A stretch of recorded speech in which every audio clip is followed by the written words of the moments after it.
Harry Reid also just passed away. Really? Yeah, we just got that in.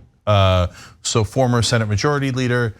I was about to mention his name because I say that story all the time about how he banned TYT and he wouldn't come on the show because we were critical of Democratic leadership, and that was one of my proudest moments.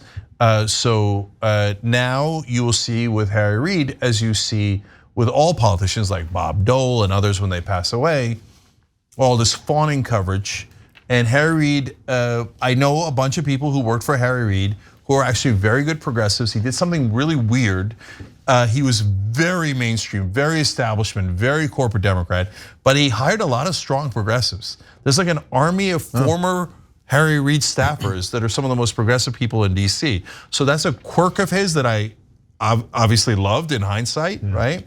So I've got positive things to say about Harry Reid like that, but you'll now turn to mainstream media and they will pretend that he was a lion, that he was the toughest fighter, and they'll mention how he used to be a boxer as if that's goddamn relevant. Was he the lion of the Senate? Was that the tag? No, that was Ted Kennedy. He was. I think he was the kitty cat of the Senate. But that's my real opinion. When he was alive, I said it. When he's passed away, I say it. Doesn't mean he's a bad guy in his personal life. Doesn't mean he didn't do anything right. Okay, but overall, what you will hear from mainstream media about how tough he was in fighting Republicans is a complete and utter nonsense. It's mythology. I covered him throughout most of his career in the Senate. He would have rather done anything but fight Republicans. And the folklore around it it's just not anywhere near true. It just, he loved collapsing the Republicans.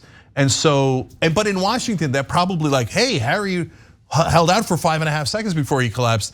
To them, he probably was a tougher fighter because no one even lasted 5 seconds with Republicans if they're in Democratic leadership before they melted. Oh, sorry, I'll give you everything, I'll give you everything.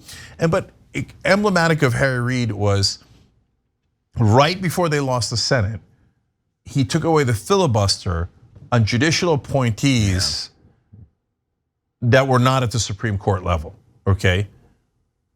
And I'm like, why did you wait until 2 days?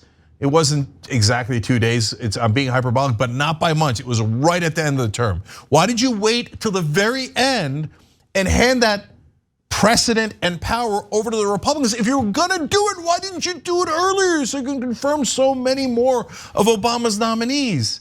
And of course, the minute he did that, Mitch McConnell was like, high five, because all the polling indicated the Republicans are gonna win the Senate, and they did.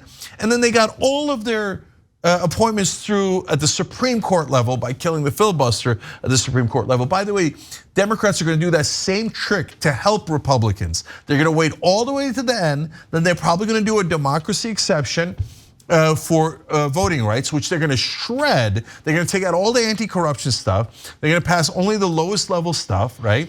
It's gonna be too late for the 2022 elections. It's gonna get stuck in the courts on whether they can end gerrymandering quickly enough for the election.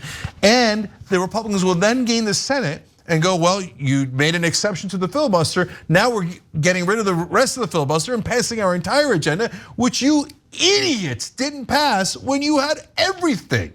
So that is a guaranteed Harry Reid playbook that Chuck Schumer will run. I was just gonna say, I'm getting preemptive deja vu here.